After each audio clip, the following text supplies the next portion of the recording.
በዕለተ ቀኑ ሰኔ 12 በሰይጣን ፊት የአፎምያን ሕይወት የታደገው በጥላቻ የተጻፈውን የባህራንን የሞት ደብዳቤ ወደ ታላቅ የክብርና የሀብት ደብዳቤ ለወጠው ያ የቅዱስ ሚካኤል አስገራሚ ተአምር ዛሬ ለኛ ምን መልእክት ይኖረው ይሆን? እንኳን ለሰኔ 12 የመልአኩ የቅዱስ ሚካኤል ዓመታዊ ክብረ በዓል በሰላም አደረሳችሁ። ዛሬ በዚህ ልዩና በረከት በተሞላው ቪዲዮ ሰይጣን አፎምያ ላይ ያደረሰውን ተንኮልና ቅዱስ ሚካኤል እንዴት እንዳሳፈረው እንዲሁም ባህራንን ከሞት ጉድጓድ እንዴት እንዳወጣው ቃል በቃል በተዘጋጀውና ልብን በሚነካው ድርሳን በትረካ መልክ ይዘንላችሁ ቀርበናል። በተለይም በቪዲዮ መሃልና ወደ መጨረሻ አካባቢ የምንሰማቸው የሌሎች ጻድቃን ድንቅ ተአምራትን ዛሬ በሕይወታችን ለገጠሙን ፈተናዎች ትልቅ ተስፋና መፍትሄ የሚሰጡ ናቸው። እምነታችሁን የሚያጸናውንና በረከትን የሚያሰጠውን ይህንን ታላቅ ድርሳን እስከ ፍጻሜው በጥሞና እንድትከታተሉ ስንል እንጠይቃለን። ይህ መንፈሳዊ በረከትና የቅዱስ ሚካኤል ተራዳኝነት ለብዙዎች እንዲደርስና የዩቲዩብ አልጎሪዝም ለሌሎች ኦርቶዶክሳውያን እንዲያሳይ እባክዎ አሁኑኑ ቪዲዮን ላይክ በማድረግ መመልከት ይጀምሩ። ለቻናላችን አዲስ ከሆኑ ደግሞ መንፈሳዊ ሕይወትን የሚያጠነክሩ ቪዲዮዎች ሁልጊዜ እንዲደርሶት ሰብስክራይብ አድርገው የደወል ምልክቷን ይጫኑ። በኮሜንት መስጫው ላይም ሊቀ መላእክት ቅዱስ ሚካኤል በምልጃው ይጠብቀን በማለት የበረከቱ ተሳታፊ ይሁኑ። አሁን በቀጥታ ወደ ድርሳኑ ንባብ እንለፍ። በስመ አብ ወወልድ ወመንፈስ ቅዱስ አሐዱ አምላክ አሜን። በስም በአካል በግብር ሦስት በመለኮት በአገዛዝ በሥልጣን በባሕሪ በሕልውና ግን አንድ አምላክ በማለት በአብ በወልድ በመንፈስ ቅዱስ ስም አምነን ሰኔ በባተ በ12 ቀን የሚጸለይ የሚነበብ የቅዱስ ሚካኤልን ድርሳን እንናገራለን። የመልአኩ ልመናው ረድኤቱ ከሁላችን ጋር ይኑር ለዘላለሙ አሜን። ይህ ድርሳን ቅዱስ ሚካኤልን እጅግ አድርጎ የሚወድ የአብያተ ክርስቲያናት ሁሉ ተቀዳሚ በኩር የምትሆን የአክሱም ጳጳስ ዮሐንስ የደረሰው ነው። ኪልቅያ በምትባል ሀገር ሃይማኖቱ የጸና አስተርኒቆስ የሚባል አንድ ታላቅ መኮንን ነበር። የሚስቱን ስም አፎምያ ይባላል። ሁለቱም እግዚአብሔርን የሚፈሩ የመላእክት ሁሉ አለቃ የሚሆን ቅዱስ ሚካኤልንም በፍጹም ልቦናቸው የሚወዱ ነበሩ። በየወሩም በቅዱስ ሚካኤል ስም ከገንዘባቸው እየከፈሉ ለነዳያን ይመጸውቱ ነበር። የበዓሉንም መታሰቢያ ያደርጉ ነበር። ከጊዜ በኋላ ባሏ አስተርኒቆስ ታመመ። በዚህም ጊዜ ሚስቱ አፎምያ እያዘነችና እያለቀሰች እንዲህ አለችው፣ ጌታዬ ሆይ የምነግርህን ነገር ስላለኝ በጥሞና ስማኝ። ይኸውም ሴት ባሏ በሞተ ጊዜ ቤተ ፈት ጋለሞታ ሴተኛ አዳሪ እንደምትሆንና የዕለት ምግቧን ለማግኘት ልዩ ልዩ አይነት ፈተና እንደሚደርስባት አንተ ታውቃለህ። እንግዲህ አንተ ከዚህ ዓለም በሞት ተለይተ ብቻዬን በምቀርበት ጊዜ ከሐዘኔ የሚያረጋጋኝ አባት፣ እናት ወይም ተስፋ የሚሆነኝና የሚያጽናናኝ ልጅ የለኝም። ስለዚህም አሁን አንተ በሕይወትህ ሳለ በመዓልትና በሌሊት ከሰይጣን ጠብ እንዲያድነኝ በስዕል ቤት አስቀምጬ ማጸንበት ዘንድ የመላእክት ሁሉ አለቃ የሚሆን የቅዱስ ሚካኤልን ስዕል ከእንጨት ታስቀርጽልኝ ዘንድ እጠይቅሃለሁ አለችው። አስተርኒቆስም ወደ እንጨት ጠራቢ መልእክተኛ ልኮ ከወይራ እንጨት ወይም ዕፀ ዘይት የመላእክት አለቃ በሚሆን በቅዱስ ሚካኤል አምሳል ስዕል ቅረጽልኝ አለው። እንዲሁም ብላቴናዎቹን የብርና የወርቅ አንጥረኛ ጥሩልኝ ብሎ አንጥረኛው ከመጣ በኋላ በቅዱስ ሚካኤል አምሳል ከወርቅና ከብር የተሰራ ስዕል ሰርቶ ለአስተርኒቆስ ሰጠው። እሱም ለሚስቱ ለአፎምያ ሰጣትና በስዕል ቤቷ ሰቅላ በክብር አስቀመጠችው። እንደተባለው ባሏ ሞቶ ነፍሱ ወደ ሰማይ ካረገች በኋላ ከዚህ ዓለም ተግባር በመራቅ በፍጹም ልቦናው የእግዚአብሔር ተገዢ ሆነች። በመዓልትና በሌሊትም በቅዱስ ሚካኤል ስዕል ፊት እየሰገደች የመላእክት ሁሉ አለቃ ቅዱስ ሚካኤል ሆይ ጠብቀኝ፣ ለሁል ጊዜም ከኔ አትለየኝ፣ ይቅር ይለኝ ይምረኝም ዘንድ ወደ እግዚአብሔር ጸልይልኝ እያለች ትጸልይ ነበር። በጎ ስራዋም ከዕለት ወደ ዕለት ከፍ እያለ ሄደ። ለነዳያን ለችግረኞች መጽዋዕት መስጠትን የየዕለት ተግባሯ አደረገች። ይህንን በጎ ስራዋን የተመለከተ ሰይጣን በምቀኝነት ተነሳሳባት። በብዙ ብስጭትና ደንፍላት በሴት ባልቴቶችና በሕፃናት የተመሰሉ በብዙ ሰራዊተ ሰይጣናት ታጅቦ ወደ እሷ መጥቶ በቤቷ አጥር ደጃፍ ተቀመጠ። ከዚያም የምትራዳትን ገረዷን አፎሚያን ጥሪልኝ አላት። ገረዲቱም አፎሚያ ካለችበት ሄዳ ብዙ ሕፃናትን ያስከተሉ የሴት ባልቴቶች ከሁለተኛው በር ተቀምጠዋል አለቻት። ከዚህም በኋላ አፎሚያ ማን ይሆን በማለት እየተጠራጠረች ወጣችና የመላእክት አለቃ የሚሆን የቅዱስ ሚካኤልን ስዕል ወዳለበት ቤቷ ይገባ ዘንድ ጋበዘቻት። እንደዚሁም በበሩ አጠገብ የተቀመጡትን አረጋውያን ሴቶች እናቶቼ ሆይ በረከታችሁ ረድኤታችሁ ደርሰኝ ዘንድ ኑ ከቤት ግቡና ጸልዩልኝ፣ የመላእክት አለቃ የሚሆን የቅዱስ ሚካኤልንም ስዕል ተሳለሙ። ጌታዬ አስተርኒቆስ ከመሞቱ አስቀድሞ ለሱ አደራ ሰጥቶኛልና አለቻቸው። ጌታዬ ከሞተ ወዲህ ግን ልጅም ቢሆን የወንድ ጾታ ያለው ሰው ከቤቴ ገብቶ ስለማያውቅ ምናልባት ከመካከላችሁ ወንድ ቢኖር ከቤት እንዳትገቡ በእግዚአብሔር ስም አምላቸዋለሁ አለቻቸው። በመበለት ተመስሎ የመጣ ዲያብሎስም ወደ ቤት እንግባ ዘንድ አንችልም፣ በአንቺም የጸሎት ቤት ተገኝተን እንጸልይ አይገባንም። ወደ አንቺ ከመምጣታችን አስቀድሞ ስላንቺም ስለኛም ባለንበት ቦታ ጸልየናልና አላት። ነገር ግን እኔ የምነግርሽን የማትሰሚ ከሆነ ይህ ሁሉ ጾምሽና ጸሎትሽ ምን ይጠቅምሻል? በጾምና በጸሎትሽ ብዛት የተነሳ ካለ እድሜሽ ትሞቻለሽ። ለስንቱስ ችግረኛና ደሃ ነው ገንዘብሽን የምትበትኙ። ይህም አድራጎትሽ ከመሞትሽ በፊት ከድህነት ላይ ስለሚጥልሽ የሚቀብርሽ እንኳን አታገኝም። እንዲሁም ደግሞ ባሌ ወይም ጌታዬ ከሞተ ወዲህ የወንድነት ጾታ ያለው ሰው ከቤቴ ገብቶ አያውቅም ትያለሽ። ነገር ግን መጽሐፍ እንደተናገረው ባል የሌላት ሴት ሁሉ በቤቷ ረድኤት በረከት የለም፣ በሕይወቷም የመኖር ተስፋዋ የመነመነ ነው አላት። ዳግመኛም የምነግርሽን በጥሞና አድምጪኝ። አስቀድሞ እግዚአብሔር ቅዱሳንን አዳምና ሔዋን ወንድና ሴት አድርጎ ፈጠራቸው። ዛሬም ይህንን ነገር ልነግርሽ መጣሁ። የአንቺ ፍቅር አክብሪና ስለምወድሽ አይደለም እህቴ ሆይ። አንቺ ከዚህ ዓለም በሞት በተለየሽ ጊዜ የሚቀብርሽና ገንዘብሽን የሚወርስ እንዲሁም ስምሽን በሚያስጠራና መታሰቢያሽን የሚያደርግ ልጅ ሳይኖርሽ በዚህ አይነት እንዴት ለመኖር ትችያለሽ? እነሆ አኖሪዎስ የተባለ ሰው ጠላቶቹ መንግስቱን ሊገለብጡና ሊቀሙት በተነሱበት ጊዜ በዚያው ዘመን ሚስቱ ስለመሞቷ አውቃለሁ።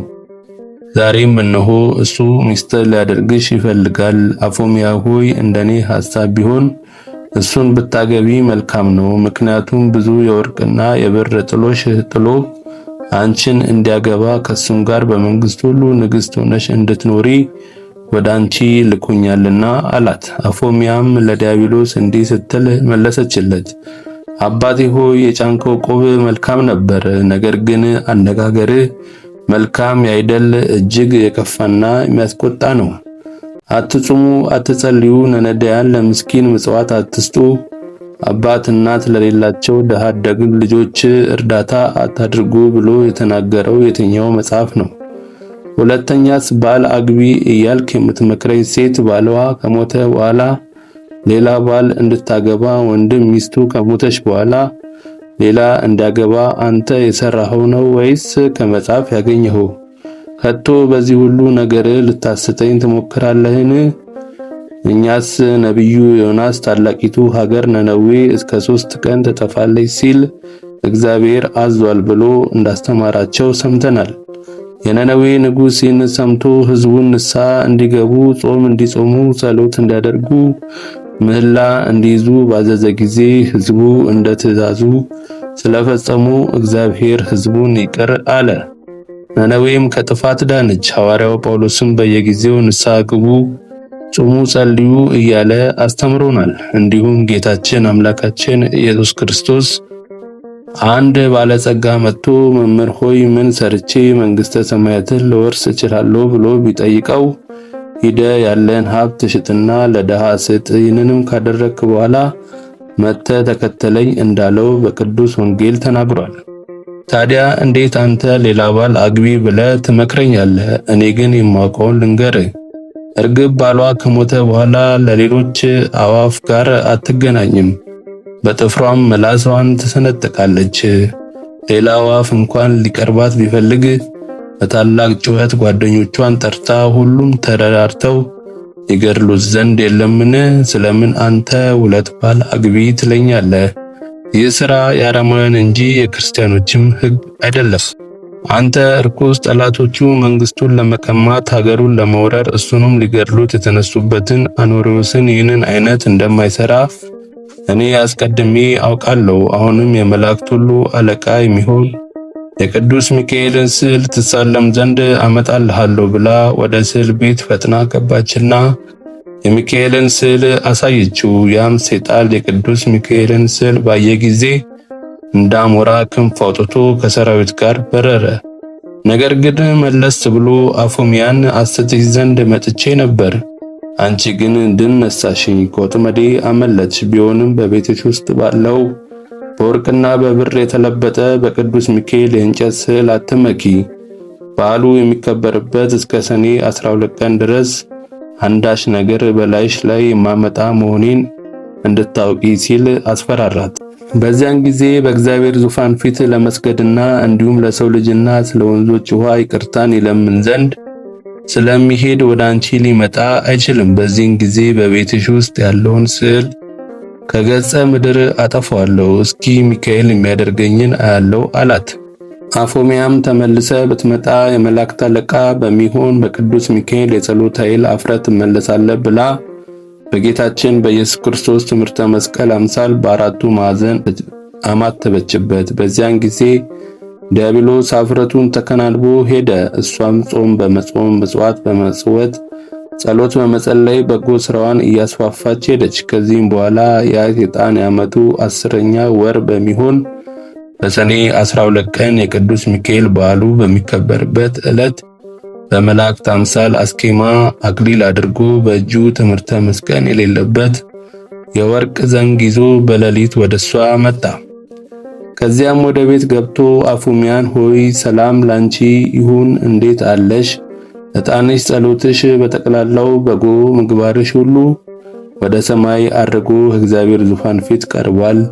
ፈጣሪሽም ከመላእክቶች ሁሉ ጋር በጣም ተደስቷል። በዚህም የተነሳ ስለ በጎ ስራሽ ባለ ዘመንሽ ሁሉ ጠብቅሽ ዘንድ ወደ አንቺ ልኮኛል አላት። አፎሚያም አንተ ማነ? ስምስ ማን ይባላል አለችው። እሱም እኔ የመላእክት ሁሉ አለቃ የምሆን ሚካኤል ነኝ። ባለፈው ጊዜ የቅዱስ ሚካኤል በዓሉ በሚከበርበት ዕለት በሰኔ 12 ቀን ለሰውና ለእንስሳት ሁሉ ከእግዚአብሔር ዘንድ ምሕረትን ለመለመን ስለምሄድ ወደ አንቺ አይመጣም ሲል ዲያብሎስ ሲናገርሽ ሰምቼ ነበርና ስለዚህ እንዳይፈታተንሽና እንዳይበረታብሽ ስለ አንቺ ከሰማይ ወረድኩ። አሁንም ለእኔ ልትሰግጂ ይገባሻል። ሰማያንና መላእክት ወገኖቼን በሰማይ ትቼ አንቺን ለማዳን ወደ አንቺ መጥቻለሁና አላት። አፎሚያም አንተ ሚካኤል ከሆንክ ከቤቴ ውስጥ እንዳለው እንደ ሚካኤል ስዕል በዘንግ ጫፍ ላይ ትምህርተ መስቀል ለምን የለበትም አለችው። ዲያብሎስም እንደዚህስ አይደለም፣ በቤት ውስጥ ያለ ስዕል በሚሳልበት ጊዜ በሚያመሰግኑበት ጊዜ ምልክት እንዲሆን ይደረጋል። በእኛም በመላእክት ዘንድ ግን ይህ አይነቱ ምልክት የለም አላት። ዳግመኛም አፎሚያ ምድራዊ ንጉሥ ማዘዣ ጽፎ በሚያስተላልፍበት ጊዜ ማዕተብ ሳያትምበት ቢልከው የሚያምነው ወይም የሚቀበለው የለም። እንዲሁም መላእክት ከሰማይ በወረዱ ጊዜ በትረ መስቀል ያልያዘውን መልአክ ነው ብለው አያምኑትም፣ ይንቁታል እንጂ አለችው። ይልቁንስ መልአክ ከሆንክ ትሳለመው ዘንድ የሚካኤልን ስዕል ላምጣልህ አለችው። በዚህን ጊዜ ዲያብሎስ ፊቱ ተለወጠ፣ በጨለማ የተሸፈነ ተራራ አከለ። ዓይኖቹም እንደ እሳት ቀሉ፣ አፉም ጨለማን እንደተመላ ታላቅ ጉድጓድ ገደል መሰለ። ከአፉም ሽታ እጅግ የከፋ ጭስ ይወጣ ነበር፣ ተቅበጠበጠ። ይገድላትም ዘንድ ዘሎ አነቃትና አንቺ አፎሚያ እንዴት ይህንን ያህል ፈተና ታመጭብኛለሽ? ከእንግዲህ ካንቺው ጋር እሞታለሁ እንጂ አልተውሽም አላት። በዚህን ጊዜ በታላቅ ቃል ወደ ቅዱስ ሚካኤል እንዲህ ስትል ጮኸች። አቤቱ የመላእክት ሁሉ አለቃ የምትሆን ሚካኤል ሆይ ፈጥነ ድረስና ከኔና ከአዳም ልጆች ሁሉ ጠላት አድነኝ አለችው። የመላእክት አለቃ ቅዱስ ሚካኤልም ያድናት ዘንድ ብርሃን ለብሶ ብርሃን ተጎናጽፎ ከሰማይ ወረደ። ብርሃኑም በቤቱ ሁሉ መላ። ከዚያም ዲያብሎስ በያዘው በትረ መስቀል በመታው ጊዜ በመሬት ላይ ዘረጋው። ዲያብሎስም ቅዱስ ሚካኤልን እግዚአብሔር የሰጠኝ ዘመኔ ሳይፈጸም እንዳታጠፋኝ በእግዚአብሔር ስም አመልሃለሁ አለው። ከዛሬ ጀምሮ ስምህ ከሚጠራበት ስዕል ካለበት ቦታ ሁሉ ፈጽሞ አልደርስም። የመላእክት አለቃ ሚካኤል ሆይ ቀድሞም ከሰማይ ያወረድከኝ፣ ከክብሬ ያዋረድከኝ፣ ከሹመቴ የሻርከኝ አንተ ነህ። አሁንም ይቅርታ አድርግልኝ እያለ ለመነው። በዚያኑ ጊዜ ቅዱስ ሚካኤል ዲያብሎስን አሳፍሮ አዋርዶ ለቀቀው። ወደ አፎሚያም መለስ ብሎ ንዕድ ክብርት የሆንሽ እግዚአብሔር ታማኝ አገልጋዩ አፎሚያ ሆይ ጸሎትሽ፣ መጽዋዕትሽ፣ በጎ ሥራሽ ሁሉ ወደ ሰማይ አርጓል፣ ከእግዚአብሔር ዙፋን ፊት ቀርቧል። አሁንም ሄደሽ ከቤተ ክርስቲያን ገብተሽ ጸሎት አድርሺ፣ በዛሬው ቀን ነፍስሽ ከሥጋሽ ትለያለችና ብሎ ነገራት። መላእክትም ሁሉ ወደ አንቺ መጥተው ነፍስሽን ወደ መንግሥተ ሰማያት ያሳርጋሉ፣ ከባልሽ ከአስተርኒቆስ ነፍስ ጋርም ለዘላለም በዚያ አርፋ ትኖራለች አላት። ከዚህ በኋላ አፎሚያ እያየችው ቅዱስ ሚካኤል ወደ ሰማይ አረገ። እሷም ንጹሕ ልብስ ለብሳ ወደ ቤተ ክርስቲያን ሄደችና የክርስቶስን ሥጋና ደሙን ተቀበለች። ከዚያም ከጳጳሱ ዘንድ ቀረበችና አባቴ ሆይ በዛሬው ቀን ወደ ቤቴ መጥተህ ቤቴን ባርክልኝ፣ ቀሳውስትና ዲያቆናትንም መዘምራኑንም አስከትለና ስለኔ ጸልዩልኝ አለችው። ብላቴኖቹም ያለኝን ገንዘብ ሁሉ አቅርቡልኝና ነዳያንንና በመንገድ ያገኛችሁትን ሁሉ ጥሩልኝ አለቻቸው። እንዳሳሰበችው ጳጳሱና ቀሳውስቱ፣ ዲያቆናትም ሌሎችም የቤተ ክርስቲያን አገልጋዮች ሁሉ መጥተው በቤቷ ከተሰበሰቡ በኋላ ያላትን ገንዘብ በጳጳሱ እጅ ለነዳያን መጽውታ በሰላም ወደ ቤታቸው ይገቡ ዘንድ አሰናበተቻቸው።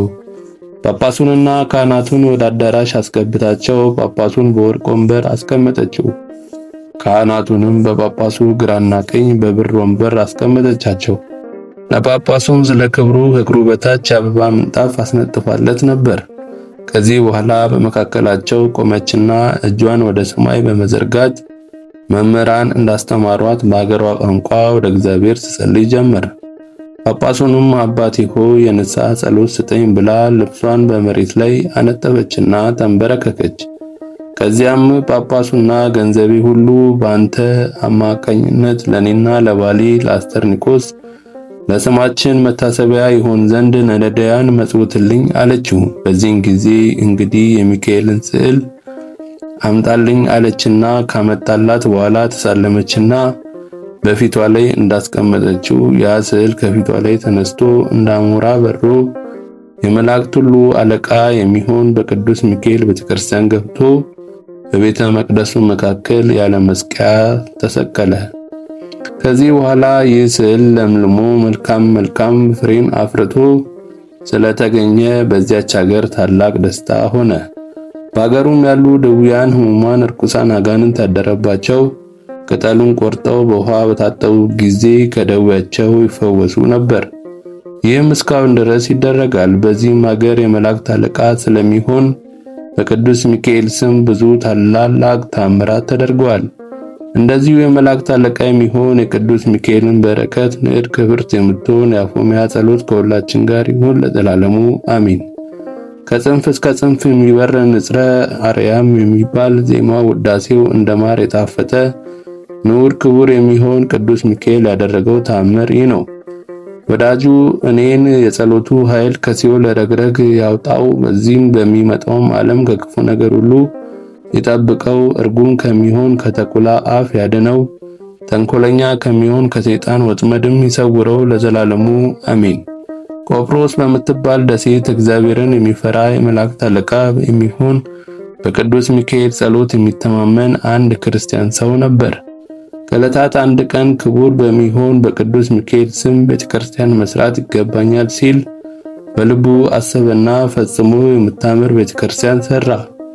ሰርቶም ከጨረሰ በኋላ በልዩ ልዩ ጌጥ አስጌጣት። ከዚህ በኋላ በቅዱስ ሚካኤል ስም የሰራትን ቤተክርስቲያን ይባርኩለት ዘንድ ወደ ኤጲስቆጶሱና ካህናቱ መልእክት ላከ። ለቤተክርስቲያኑ ማስመረቂያ ብዙ ድግስ ደግሶ ታላቅ በዓል አደረገ። ከዚያም ካህናቱ፣ ዲያቆናቱ፣ ምዕመናን ሁሉ የቅዱስ ሚካኤል ቤተክርስቲያን በሚባረክበት ቀን በቤተክርስቲያኑ ተሰብስበው ከቆሙ በኋላ ኤጲስቆጶሱ እንደ ሕጉ የቅዳሴ ጸሎት ጀመረ። በዚያች ሀገር ጋኔን ያደረበት አንድ አይሁዳዊ ሰው ነበርና እሱም መላ አካላቱ ለምጽ ወጥቶበት የሚጨነቅ ጥርሱን እያፋጨ የሚሰቃይ በጽኑ ደዌ የተያዘ ነበር። ከደዌውም ጽናት የተነሳ ሰውነቱ ሁሉ እንደ ድንጋይ ደርቆ ነበር። የመላእክት አለቃ የቅዱስ ሚካኤል ቤተክርስቲያን የሚባረክበትና የሚቀደስበት ቀን እንደደረሰ በሰማ ጊዜ ከመኝታው ተነስቶ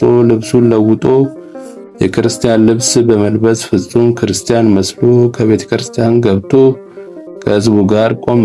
ኤጲስቆጶሱም ቅዳሴ ቤተክርስቲያኑን በፈጸመ ጊዜ የተቀደሰበትን ቅዳሴ ጠበል በቤተክርስቲያኑ ዙሪያ በግድግዳውና ሁሉ ሲረጭ ያ ይሁዳዊ በቆራጥ ልብና በጽኑ ሃይማኖት ቅዳሴ ጠበሉን ተቀብሎ ራሱን እረጨ፣ ሰውነቱንም ሁሉ ታጠበበት። የመላእክት አለቃ ከሚሆን ከቅዱስ ሚካኤል ስዕል ፊት ከሚበራ የቀንዲል ዘይትም ወስዶ እንዲህ እያለ ተቀባ።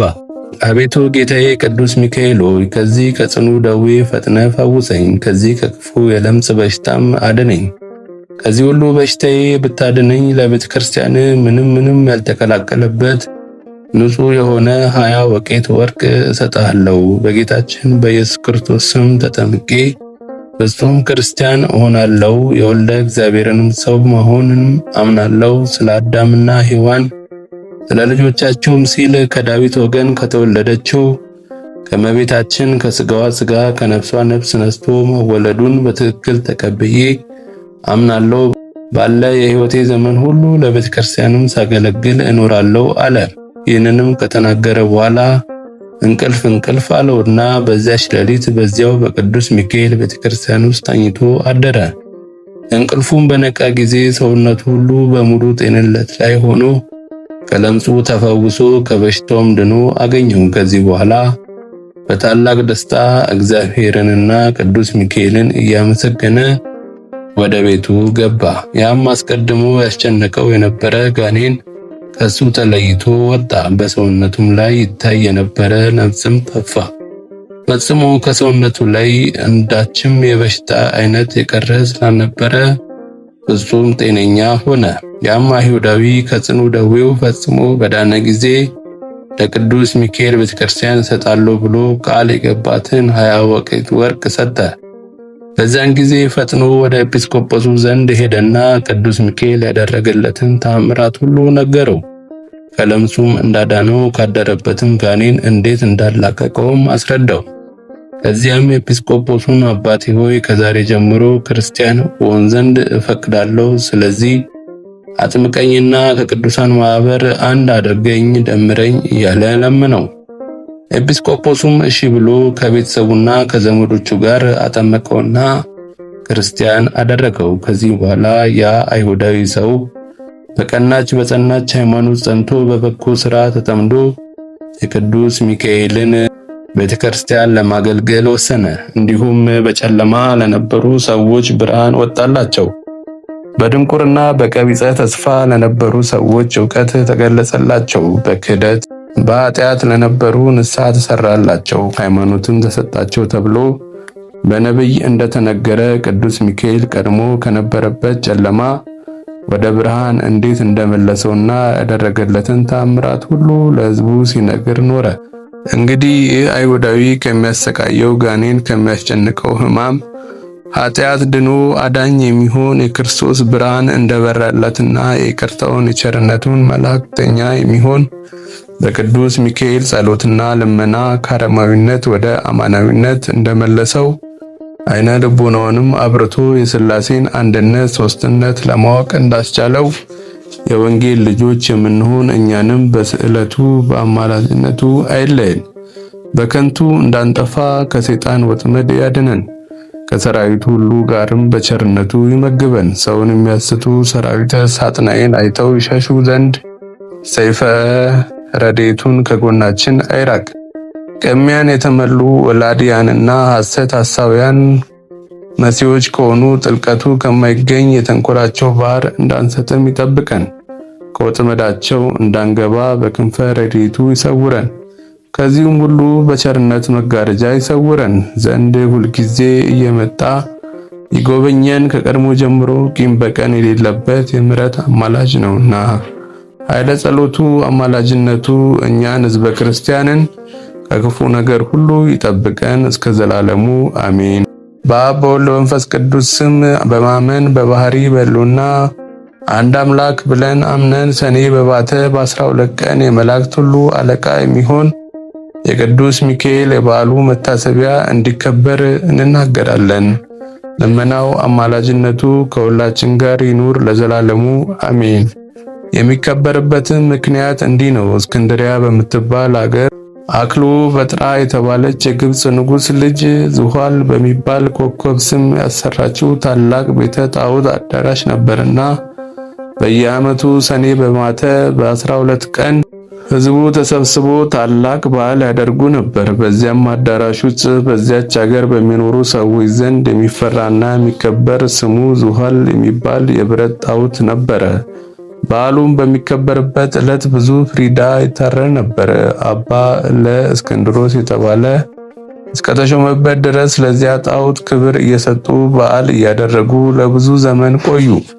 ይኸውም የ300 ዓመተ ምህረት ተፈጽሞ የ4ኛው ምዕተ ዓመት መካከል ላይ ነበር። አባ ለእስክንድሮስ በእስክንድርያ ሀገር ሊቀ ጵጵስና በተሾመ ጊዜ ያን ጣዖት ይሰብረው ዘንድ ወደው ሳለ በአገሪቱ ያሉ አንዳንድ ወግ አጥባቂዎችና አዳህሪያን ከለከሉት። ነገር ግን ቆስጠንጢኖስ ጻድቅ በነገሰ ጊዜ የክርስትና ሃይማኖት ስለተስፋፋች አባ ለእስክንድሮስ ዳግመኛ ይህንን ጣዖት ሊሰብር ተነሳሳ። አሁንም እነዚያው ሰዎች የዚህን የጣዖት በዓል ስናከብር የብዙ ጊዜ ልምድ አለንና አትስበረው ሲሉ ከለከሉት። እነሆ ይህ ጣዖት እያለ ካንተ በፊት 18 ሊቃነ ጳጳሳት ነበሩ፣ ነገር ግን ልማዳችንን ሳይለውጡ በሱም ላይ አንዳች ተቃውሞ ሳያደርጉ አልፈዋል አሉት።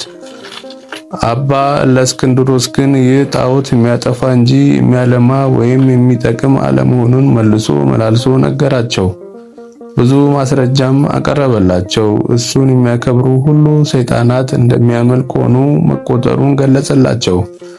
ዳግመኛም አባ ለእስክንድሮስ እንዲህ አላቸው፣ ምክሬን ብትሰሙ ሐሳቤን ብትቀበሉ ይህንን በዓል ቀድሞ እንደነበረ አድርጌ እሰራላቸዋለሁ። ነገር ግን ይህን ጣዖት ሰብረን ምኩራብ ባርከን ቀድሰን ቤተክርስቲያን ሰርተን ክቡር በሚሆን በቅዱስ ሚካኤል ስም ሰይመን ታላቅ በዓል እናደርግለታለን። መስዋዕቱም በልዑል እግዚአብሔር ይሆናል። የሚታረዱትም በጎች፣ ሰንጋዎች ለችግረኞች፣ ለጦም አዳሪዎችና ለአንካሶች መሰጠት አለባቸው።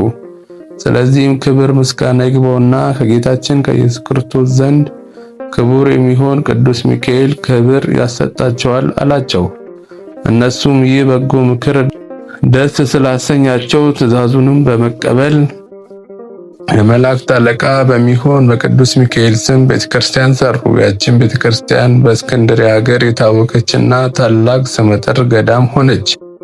በግብጽ ሀገር እስላሞች እስከነገሱ ድረስ ብዙ ዘመን ኖረች። ከንጉሱም በኋላ ግን ያችን ቤተክርስቲያን አፈረሷት። ይህም በዓል ከተሰራ ጀምሮ እስከፈረሰችበት ቀን ድረስ ንዑድ ክቡር የሚሆን የቅዱስ ሚካኤልን በዓል የአገሩ ሰዎች ሁሉ እየተሰበሰቡ ያከብሩት ነበር።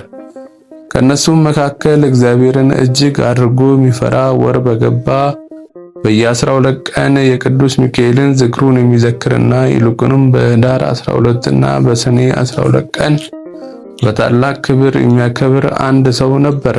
ለዚህ እግዚአብሔርን ለሚፈራ ሰውም ርኅራኄ የሌለው በሱም ላይ ጥላቻ ያደረበት ባለጸጋ ጎረቤት ነበረ። የቅዱስ ሚካኤልን በዓል በሚያከብርበት ጊዜ ሁሉ ይዘብትበት ይሳለቅበት ነበር። ይህ እግዚአብሔርን የሚፈራ ሰውዬ በዚህ አይነት በጎ ሥራ ብዙ ጊዜ ከኖረ በኋላ ከዚህ ዓለም ድካም ያርፍ ዘንድ የሞቱ ጊዜ ቀረበ። ሚስቱንም ጠርቶ በጎ ሥራ ከመስራት ለድሃ ከመመጽወት ቸል አትበይ፣ ቅዱስ ሚካኤልንም በዓል በየወሩ ከማክበር አትቦዝኝ፣ ይልቁንም በኅዳር 12 እና በሰኔ 12 ቀን ከፍ ባለ ስነ ሥርዓት እንድታከብሪ አደራ እልሻለሁ አላት። በሚሞትበትም ጊዜ ሚስቱ ጸንሳ ነበር። ይህም ሰው በሰላም አረፈና ፍጹም መንግሥተ ሰማያትን ወረሰ።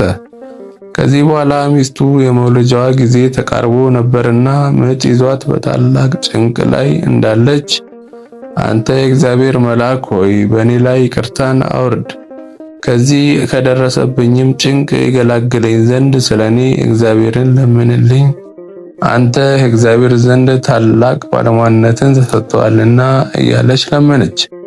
ይህንንም በምትልበት ጊዜ ያለችበት ቤት በብርሃን ተመላ።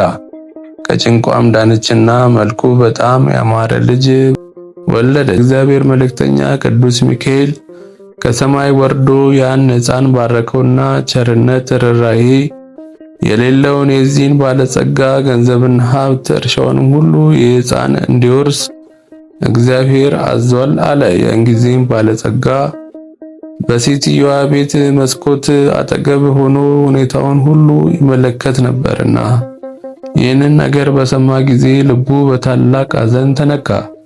ሕፃኑንም የሚገድልበትን ምክንያት ይፈልግ ጀመር። ነገር ግን እግዚአብሔር በቅዱስ ሚካኤል ጸሎት ብላቴናውን ከክፉ ነገር ሁሉ ይጠብቀው ነበር። ብላቴናውም 10 ዓመት በሆነው ጊዜ እናቱ በጣም ችግር ጸናባት። በዚህም ጊዜ እምነት የጎደለው ያ ባለጸጋ አንቺ ችግረኛ ስለሆንሽ ይላከኝ ያገልግለኝ ዘንድ ልጅሽንም ስጭኝና ምግቡንና ልብሱን ምንም ሳላጓድል ተንከባክቤው አኖረዋለሁ፣ ላንቺም 20 ወቄት ወርቅ እሰጥሻለሁ አላት። ይህንንም ባላት ጊዜ ስለ ችግሯ በጣም በመደሰት ልጇን በሰጠችውና 20ውን ወቄት ወርቅ ተቀበለችው። ብላቴናውንም በወሰደ ጊዜ እንግዲህ ሐሳቤ ሁሉ ዛሬ ተፈጸመልኝ እያለ በጣም ደስታ ተሰማው። ከዚህ በኋላ በልጁ ቁመት ልክ ሳጥን አሰርቶ ሕፃኑን በሳጥኑ ውስጥ አግብቶ ከቶ በላዩ ላይ ቆለፈበትና ሳጥኑን ወስዶ ከባህር ጨመረው። እንዲሁም የሳጥኑን ቁልፍ መክፈቻ ሰብሮ ወረወረው። ነገር ግን በእግዚአብሔር ፈቃድ ያ ሰይጣን ሳይሰጥም በባህሩ ላይ እየተንሳፈፈ ከዚያች ሀገር ርቃ ወደምትገኝ የባህር ወደብ ደረሰ። በባህሩም አካባቢ በጎችን አሰማርቶ የሚጠብቅ አንድ ሰው ነበርና ያ ሳጥን ባየው ጊዜ ከባህሩ አወጣውና ወደ ቤቱ ወሰደው። ቤቱም በደረሰ ጊዜ ይህን ሳጥን በምን እከፍተዋለሁ እያለ ሲያወጣ ሲያወርድ ተመልሶ ወደ ባህሩ ይሄድ ዘንድ እግዚአብሔር አሳሰበው። በሄደም ጊዜ አንድ አሳ የሚያጠምድ ሰው አገኘ። ያ በግ ጠባቂ አሳ አጥማጁን በኔ ስም መረብህን ወደ ባህር ጣልና የተሰረገውን አሳ ለኔ ይሆናል፣ ዋጋውን ግን እከፍላለሁ አለው። አሳ አስጋሪውም እንደተነጋገሩት መረቡን ከባህር ቢጥል ታላቅ አሳ ተያዘና ለሰውየውም ሰጥቶ ዋጋውን ተቀበለ። እሱም ያን አሳ ከቤተሰቦቹ ጋር ጠብሶ ይበላ ዘንድ በችኮላ ወደ ቤቱ ሄደ።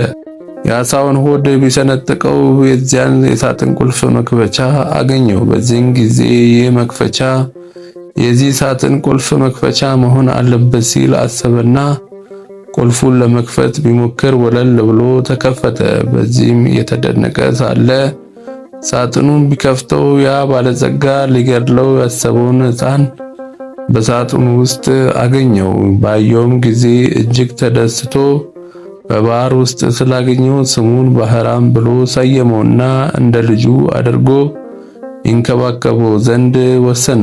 ከባህራን ጋር የበግ ጠባቂ አገር የ10 ቀን ጎዳና የሚያስኬድ ርቀት ነበረው። ከብዙ ዓመታት በኋላ ያ ባለጸጋ ሰው ለንግድ ከሀገሩ ወጣ። በጉዞም ላይ ሳለ ፀሐይ ስትገባ ከዚያ የበግ ጠባቂው ዘንድ ደረሰ። በግ ጠባቂውንም ወንድሜ ሆይ ባንተ ዘንድ የማርበት ቢኖር ታሳድረኝ ዘንድ እለምንሃለሁ፣ ኪራዩንም እከፍላለሁ ብሎ ጠየቀውና ያ በግ ጠባቂ ወደ ቤቱ አስገባው። ባለጸጋውም ገብቶ ጥቂት ካረፈ በኋላ በግ ጠባቂው ያን ብላቴና በሐራም ብሎ ሲጠራው በሰማ ጊዜ ልጅ ነውን ብሎ ጠየቀው። በግ ጠባቂውም ይህ አሁን ጎልማሳ ሆኖ የምታየው ወጣት ገና ሕፃን ሆኖ ሳለ በሳጥን ተክቶ ከባህር ውስጥ ተጥሎ አግኝቼው ወስጄ አሳድጌያለሁና ልጄ ነው አለው። ባለጸጋውም ይህንን ነገር በሰማ ጊዜ ፈጽሞ ደነገጠ። ይገድለውም ዘንድ ፈልጎ በባህር ውስጥ የጣለው ሕፃን መሆኑን አወቀ። በበነጋው መንገዱን ለመሄድ ሲዘጋጅ ልዩ ልዩ ምክንያት ሰይጣናዊ ሐሳብ በመፍጠር በግ ጠባቂውን ወንድሜ ሆይ አንድ የማስቸግርህ ጉዳይ አለኝ። ይኸውም በቤቴ የረሳሁት ነገር ስላለ እገሊት ወደምትባል ሀገር ሂዶ መልእክት ያደርስልኝ ዘንድ ይህንን ብላቴና እንድትሰጠኝ ነው። የድካሙንም ዋጋ 20 ወቄት ወርቅ እከፍላለሁ አለው። ያን በግ ጠባቂ ስለ ወርቁ ስጦታ ደስ በመሰኘት ያን ጎልማሳ ጠርቶ ልጄ ባህራን ሆይ ይህ ክቡር ሰው ለሥራ ጉዳይ ወደ ቤቱ ሊልክ ይፈልጋልና መልእክቱን አድርስለት፣ እግዚአብሔር በሰላም ያግባ ሲል ጠየቀው። ልጁም እሺ መልካም ነው አባቴ ሆይ ያዘዝከኝን ሁሉ ለመፈጸም ዝግጁ ነኝ አለው። ከዚህም በኋላ ያ ባለጸጋ ይችን የመልእክት ደብዳቤ ይዞ ወደ አንተ የመጣውን ስሙ ባህራን የተባለውን መልእክቷ በደረሰች ጊዜ ፈጥነ ግደለው፣ ገድለህም ሬሳውን ከጉድጓድ ጣለው። እኔም በሰላም ተመልሼ እስክመጣ ድረስ ማንም ይህን ምስጢር አይወቅ የሚል ጽሑፍ ለሹሙ ጽፎ አዘጋጀ። እንዲሁም በሹሙና በሱ መካከል የሚተዋወቁበትን ማኅተመ በደብዳቤው ላይ አትሞ ለባህራን ሰጠው። ለመንገዱም የሚሆን ስንቅ ሰጥቶ ላከው። እሱም መልእክቱን ለማድረስ በሚጓዝበት ጊዜ ከቦታው ለመድረስ የአንዲት ቀን መንገድ ሲቀረው እነሆ ክቡር የሚሆን የመላእክት አለቃ ቅዱስ ሚካኤል በንጉሥ ጭፍራ አምሳል በፈረስ ተቀምጦ ወደሱ ደረሰና ወዴት እንደሚሄድ ጠየቀው። ባህራንንም ከአንድ ባለጸጋ ሰው የተጻፈ ደብዳቤ ይዤ እሱን ለማድረስ ገሊት ወደምትባል አገር እሄዳለሁ አለው። ንዑድ ክቡር የሚሆን ቅዱስ ሚካኤልም እስኪ የመልእክቱን ደብዳቤ አሳየኝ ባለው ጊዜ ከግርማው የተነሳ ፈርቶ ሰጠው። መልአኩም ደብዳቤው ላይ የተጻፈውን መልእክት ሞት ደምስሶ ከኔ ከባለጸጋው እገሌ የተጻፈ ይልና ይህንን መልእክት ይዞ ለመጣ ሰው እገሊት የምትባለውን ልጄን አጋቡት፣ ዳሩለት፣ በዱር የተሰማራውን ከብቴን በቤት ያለውን ሀብቴን በጠቅላላው የሚንቀሳቀስና የማይንቀሳቀስ ንብረቴን በሙሉ አውርሼዋለሁና እኔ እስክመጣ ድረስ አትጠብቁ። በሄድኩበት ሀገር የምቆይበት ጉዳይ አለኝና በቤቴና በንብረቴ ላይ ሙሉ ስልጣን ሰጥቼዋለሁና የወደደውን ያደርግ ዘንድ አትከልክሉት። ስለዚህም በእኔና በአንተ መካከል የምንተዋወቅበትን ምልክት አድርጌበታለሁ የሚል ጽሑፍ ጽፎ ሰጠውና እንግዲህ ወደ ባለጸጋው ቤት ሂድና ይህንን መልእክት አድርስ፣ ነገሩ እንዳይገለጽብህ ከኔ ጋር መገናኘታችንና የመልእክቱን ጽሑፍ እንደለወጥኩልህ ለማንም አትናገር ሲል አስጠነቀቀው። ባህራንም እሺ ጌታዬ እንዳዘዝከኝ አደርጋለሁ ብሎ ጉዞን ቀጠለና የዚያን የባለጸጋ ቤት እየጠየቀ ከደረሰበት በኋላ ደብዳቤውን ለሹሙ ሰጠው። ያም ሹም ደብዳቤውን ተቀብሎ ሲያነብ የምትታተምበትን ማዕተብ እውነተኛ መሆኑን ካረጋገጠ በኋላ እግዚአብሔር እንዳዘዘው የባለጸጋውን ልጅ በተክሊል አጋባው። የሰርጉንም በዓል እስከ 40 ቀን ድረስ በታላቅ ደስታ አከበሩ። ከሰርጉም በዓል ፍጻሜ በኋላ ያ ባለጸጋ ሰው ከሄደበት አገር ወደ አገሩ ተመልሶ ገባና በቤቱ አካባቢ ሲደርስ የደስታና የዘፈን ድምፅም ስለሰማ ይህ የምሰማው ድምፅ ምንድነው ሲል ጠየቀ። ሰዎቹም ባህራን የተባለ ጎበዝ ካንተ ዘንድ ልጄን ዳሩለት የሚል ትእዛዝ አምጥቶ ልጅን አግብቶ በሰርጉ ምክንያት ይዘፍናሉ፣ ይደሰታሉ። እነሆ እየበሉና እየጠጡ በቀንና በሌሊት እየዘፈኑ ሲደሰቱ 40 ቀን ሆናቸዋል። በመልእክትም እንዳዘዝከው ገንዘብህንና የወንድን የሴት ባሪያዎችንም በጠቅላላው የሚንቀሳቀሰውን የማይንቀሳቀሰውን ንብረትህን ሁሉ በሙሉ አስረክበነዋል አሉት። ያም ባለጸጋ ይህንን ቃል በሰማ ጊዜ ከድንጋጼው የተነሳ በታላቅ ቃል በመጮህ ከመሬት ላይ ተከስክሶ ሞተና ነፍሱን አጋንንት ተረከበው ወደ ሲኦል አወረዷት። ከዚህም በኋላ ባህራን የተባለ ያ ጎልማሳ ንዑድ ክቡር በሚሆን የቅዱስ ሚካኤልን በዓል በየወሩ እያከበረ ዝክሩን እየዘከረ ይኖር ጀመር። በዚያን ጊዜ በጉዞ ላይ ሳለ ተገልጾለት የሞቱን መልእክት ወደ ሕይወት የለወጠለት ቅዱስ ሚካኤልን እንደሆነም አወቀ፣ ተረዳ። ስለዚህም ንዑድ ክቡር በሚሆን በቅዱስ ሚካኤል ስም ያማረች የተዋበች ቤተክርስቲያን ሰራ። ስዕሉንም አሰርቶ በውስጧ ካስቀመጠ በኋላ ሕሙማንን ድውያንን በመፈወስ በስዕሉ ላይ ልዩ ልዩ ተአምራት ተደረጉ። ባህራንም በዚያች ቤተክርስቲያን ላይ ማዕረግ ቅስናን ተሽሞ እስከ ዕለተ ሞቱ ድረስ የመላእክት አለቃ ቅዱስ ሚካኤልን ሲያገለግል ኖረ። እሱ አባቱና እናቱ ልጆቹና ቤተሰቦቹ ሁሉ ስለሱ በቅዱስ ሚካኤል ጸሎትና ልመና ፍጹም መንግሥተ ሰማያትን ወረሱ። በዚያች ቀን እግዚአብሔር ወልድ ከሙታን ተለይቶ በተነሳበት ዕለት ቅዱስ ሚካኤል በእግዚአብሔር ዙፋን ፊት እየሰገደ እንዲህ እያለ ይማልዳል። አቤቱ ፈጣሪ ሆይ በምድር ላይ ስሜን የሚጠሩትን የመታሰቢያን ዝክር የሚዘክሩትን ትምርልኝ ዘንድ ፈጽሞ እኔ አገልጋይ መልእክተኛ እለምንሃለሁ። ቸርነትና ይቅርታንም እሻለሁ። እውነት ስለሚሆን መሐላ አንተ ይቅር ባይ ነህና። ክቡር ምስጋና ይግባውና እግዚአብሔር እንዲህ ሲል ይመልስለታል። የመላእክት አለቃ ሚካኤል ሆይ በሰማይ ያሉ መላእክት ይለምኑሃል። እነሆ እኔም እሳታውያንን በሚሆኑ ክንፎች እየታቀፍክ 3 ጊዜ ከሲኦል ነፍሳትን ታወጣ ዘንድ አዝሃለሁ። ሁሉን ለማድረግ እንድትችል ስልጣን ሰጥቻለሁና አለው።